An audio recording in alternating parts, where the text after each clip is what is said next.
Alright, the movie Warcraft, yes, they did finally actually make a video game into a live action movie. This past weekend was the third time I caught it on HBO, and I remember playing the original Warcraft video game on Windows 95, 98. Also, I'm the type where when I play most video games, with the exception of something like Solitaire, I look for a game that has a very good and well thought out and planned storyline to it. The original Warcraft, while being a basic strategy game of build up your forces, defend your base, go kick the enemy's ass, I'm talking before World of Warcraft, trust me, several years. But the battle primarily between the humans and the orcs, the storyline in it was well thought out and well planned. And well written, by the way. Warcraft the movie, I loved it.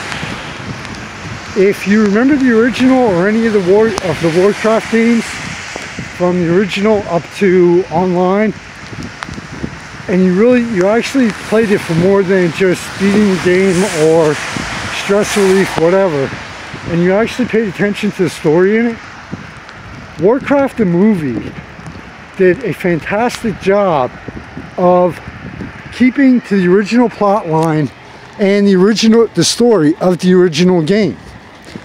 Now, I like the fact that I believe Blizzard, who currently owns the Warcraft series, was involved in it because they were in the credits. But the people that did this movie really, they had to have played the entire series at least, and gave it some serious thought. This wasn't just a quick, okay, we want to make a couple bucks, let's turn the video game into a movie. We wanted to do something we wanted to turn a video game into a movie and really do the game itself justice and pay it a tribute. And Warcraft the movie just fit that to perfection. Now, not only did they stick to the storyline of the game, but they also expanded on it and gave the storyline more detail, more depth, more background. Originally, some of the things I loved about the storyline in the movie was how the orcs, the original homeworld, was destroyed. And they were kind of like a wandering race trying to find a home. The problem was that the race only knew war and violence. So this diplomacy and trying to, when they were able to find a new home or a new place, diplomacy kind of just didn't exist right off. Now, they did show, it wasn't just, okay, we're the orcs, you're the humans, we're going to try to wipe each other out of existence. There were some moments in the movie where you did see some of the different factions in the orcs. You did see some, for lack of a better term, dissension among the ranks with the orcs. And also with the humans, where some of the human leaders and some of the people higher up in the hierarchy of the human race saw things one way and others saw it a completely different way. I don't remember the character name, but what really got to me was especially one of the female characters, of that she was an orc, she didn't fit in, or she wasn't accepted by the orcs, captured by the humans, for a while fought for the humans, but in the end she had a choice to make, and she knew where she belonged. She belonged with the orcs. You actually saw visibly, even on her face at times, the internal conflict that she was going through. Just, I remember one species, an outsider of all, of everyone, just trying to find a place and where she belonged.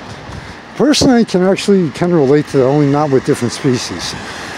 I think a lot of us can, at one point or another in our lives.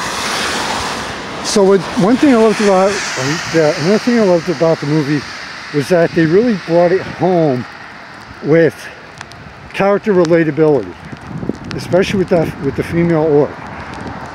Even parents at one point, at a few points in the movie, could relate to the struggle that the orcs were going through, where the two orc parents had to basically give up their child to protect it.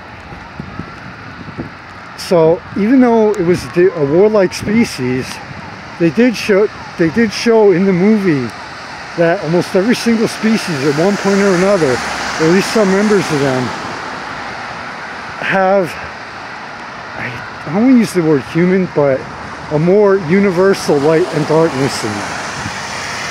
Overall, whether you fought, and trust me, the acting in it was amazing. The special effects, dead on. The betrayal, the drama, the build-up of the plot line, all top-notch and excellently done. I believe that this movie really could have made, seriously, been a huge hit at the box office. The only thing I hope for, and I hate to say it, they did leave it open for part 2 at the end, but they did it in a way that left the cliffhanger that they left. It's like, okay, when are they going to come out part 2 again? How much longer do I have to wait? And trust me, the movies just don't do it for me anymore, honestly. A lot of the movies out there, whether drama, even sci-fi and fantasy, just really, okay, whatever for me, you know. But this one really just had me into it. It had me excited. Even on the third time, I watched it straight through. I didn't get, you know, I wasn't getting stuff done on the tablet. I wasn't doing anything else. Even for the third time, I wanted to watch this thing straight through without a break. So definitely, if you have played, or you're familiar with, or even know of the Warcraft series, definitely this movie is for you. And even if you haven't, if you love fantasy, sci-fi movies, and even if you like movies that at times can bring it down to a personal level and you can relate to the characters, this is definitely a movie you want to watch. Check it out. I know HBO's airing it. I believe it's also available. Might be available for, I'll have to check for see if it's available for digital, but Warcraft just hits it on every mark for me. Michael Phoenix, founder and staff of the magazine. Please go to Thanks to Sponsors page. Check out those people and support those people and businesses. Without them, none of this could happen. To everybody out there, thank you so much for all the support. You're what keeps it going. Take care, everybody. Enjoy spring.